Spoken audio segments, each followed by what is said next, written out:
ইনশাআল্লাহ ওয়াইন্না ইনশাআল্লাহ, আমি অস্বীকার করি না যে ফিলিস্তিন বিজয়ী হবে ইনশাআল্লাহ, সত্য বিজয়ী হবে ইনশাআল্লাহ।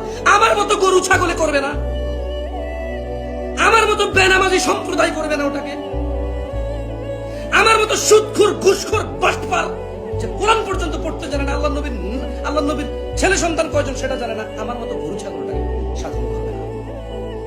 ইনশাআল্লাহ ফিলিস্তিন জিতবে ইনশাআল্লাহ। যারা মৃত্যুবরণ করতেছে ইসলামের উপরে থেকে, ওখানে জুলমের শিকার হচ্ছে, ইনশাআল্লাহ আল্লাহ তাদেরকে শহীদ মর্যাদা দান করুন, আমি দোয়া করি। আমি তো আর জানি না কি শহীদ, কাউকে শহীদ বলে তো আমি আখ্যা করতে পারি না, তবে আমি কামনা রাখি, আমি কোরআন ও সুন্নাহ থেকে যে সামান্যটুকু বুঝ পেয়েছি, আমি এর জন্য দোয়া করতে পারি রেফারেন্স দিয়ে, ইয়া আল্লাহ তুমি তাদেরকে শহীদ হিসেবে মর্যাদা দাও, ইয়া আল্লাহ তুমি তাদের যারা পৃথিবীর থেকে চলে গেছে নির্মম ভাবে, আর যাদেরকে রেখে গিয়েছে তুমি তাদের আশ্রয় হও ইয়া আল্লাহ। আমি জানি ফিলিস্তিন ইনশাআল্লাহ বিজয়ী হবে।